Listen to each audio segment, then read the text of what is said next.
So this newspaper article was written November 10th of 1995. It says, murder-suicide adds the city toll of domestic violence, leaving 2 dead in Spokane's most homicidal year. Another case of domestic violence explodes into murder-suicide Thursday, making this the worst year for murder in Spokane history then. A 33-year-old man shot and killed his girlfriend while she held her daughter outside a North Spokane home before taking his own life. The shooting in the 1400 block of West Dalton brought the number of murders committed to Spokane that year to 20. Nearly half the record number of killings have been blamed on domestic violence, police said. Relatives and neighbors identified the latest murder victim as Denise Chapman, aged 30. She was shot in the head by a man identified as Dan Foote, who then shot himself in the head. They both died at the scene, and the toddler was not injured. About 1:30 p.m., witnesses saw Foote, a mechanic, pull up in front of his mother's house, which is directly behind the Dalton Avenue home, which he rented with Chapman. He lifted the rifle out of his trunk, walked between the 2 houses into his backyard, neighbors said. One shot rang out, then followed a few seconds later by another. We called 911, went over there. I saw her laying there, Cody Jones, who was on a nearby front porch with friends. The baby was with her, but she wasn't crying. Chapman lay in the driveway with her hair matted in blood and her arm draped across her daughter. Police at first thought the woman was still alive, but paramedics concluded that she was dead. A hunting rifle was found near Foote's body in the backyard.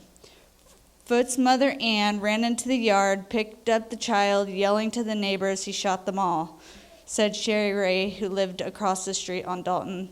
That baby was just full of blood, said Ray, who had been friends with Ann for 20 years. I tried to wash it off with soapy water, but I couldn't pry her hands loose. I couldn't get Ann to loosen her grip upon the baby. Relatives and neighbors said they had no idea what led to the shootings.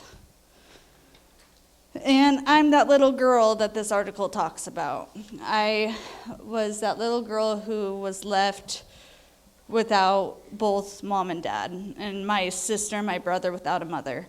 And we didn't have that. We were victims of our circumstances. We didn't have a choice.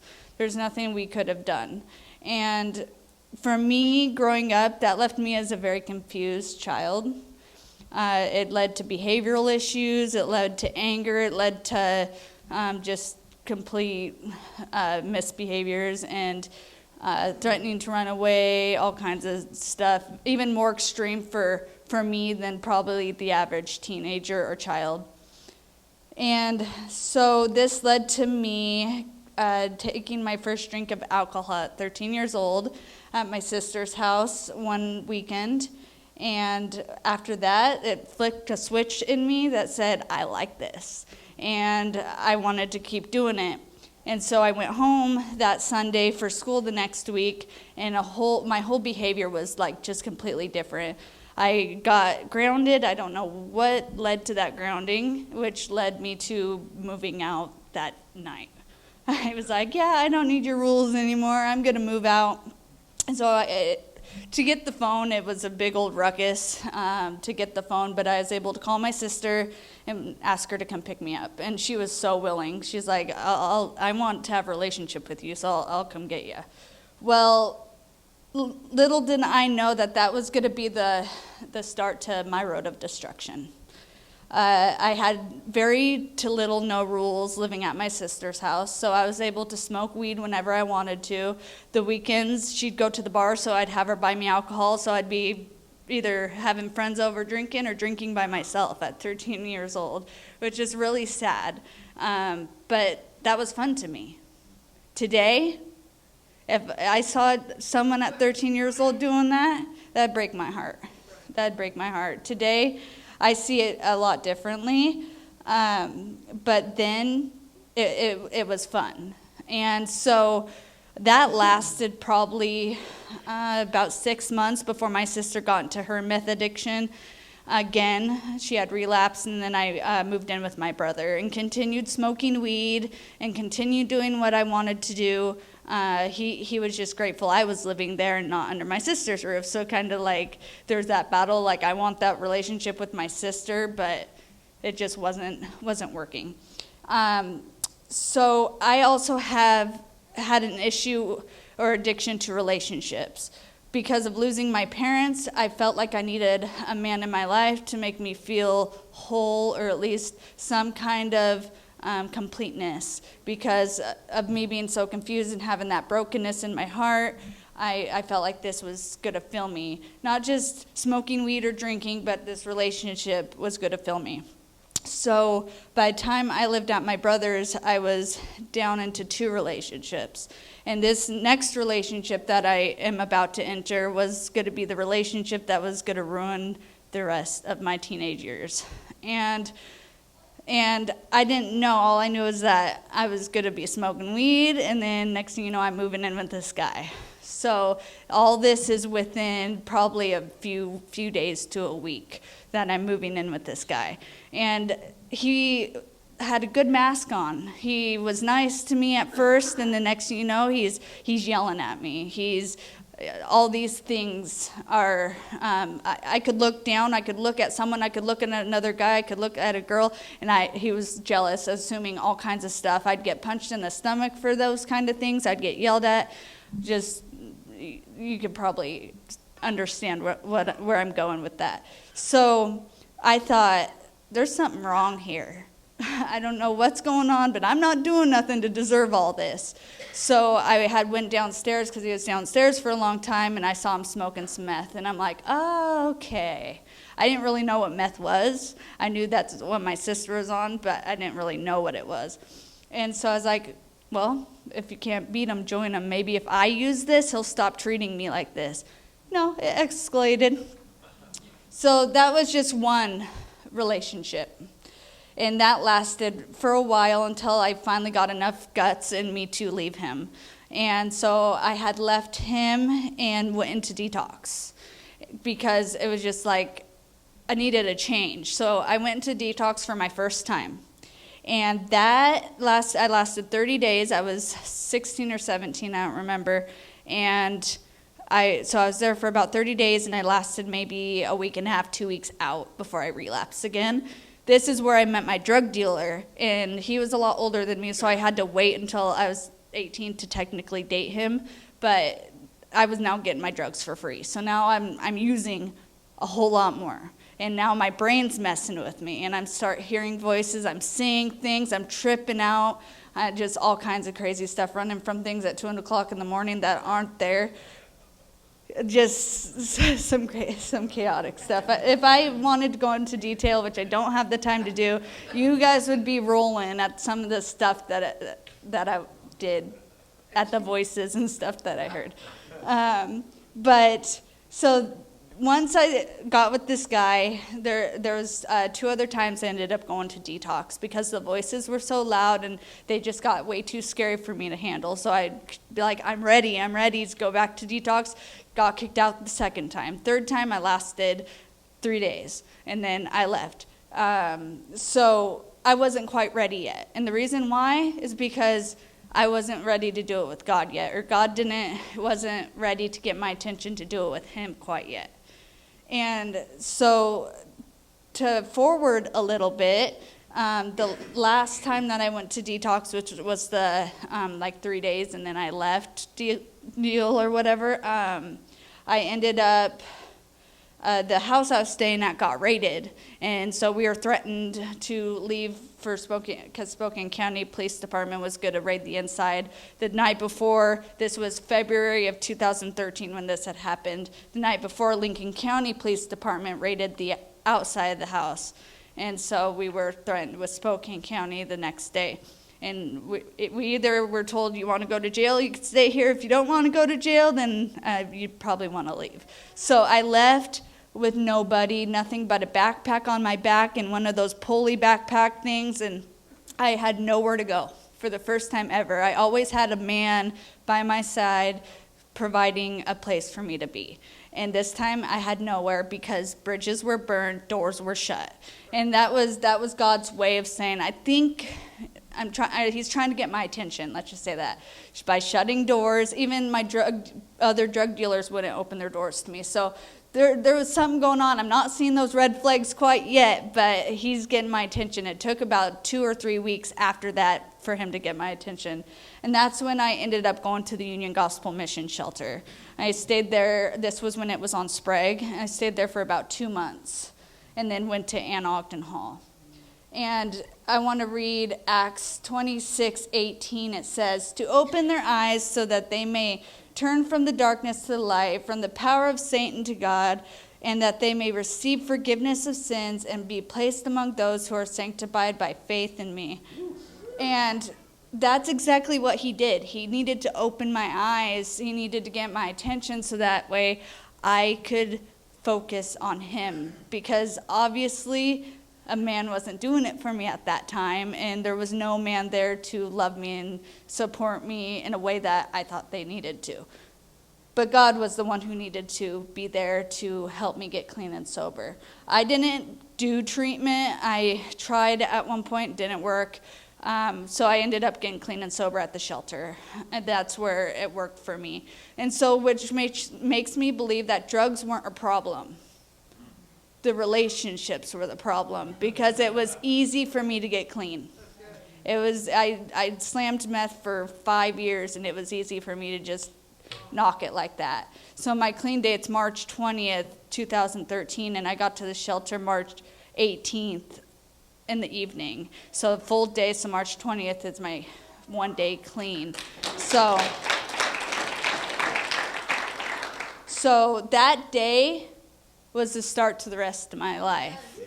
And I haven't looked back since then. And it's been absolutely amazing. In Ephesians 8:5 it says, for one time you were darkness, but now you are light. Walk as children of the light. And I believe when I gave my life to him, there was no place for that darkness anymore. Like, there's times where Satan likes to try to creep in there, or stinking thinking gets in my mind, but there's just still no room for him because I haven't looked back.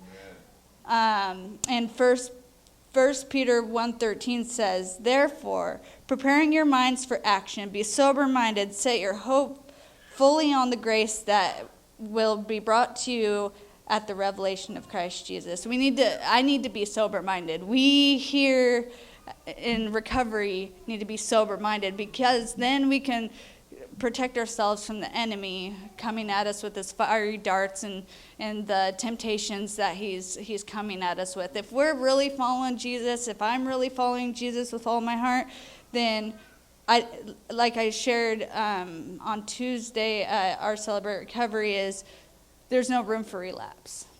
I don't think that there can be any room for relapse when you're fully following Jesus. There's no room for Satan to get in there and get in your mind.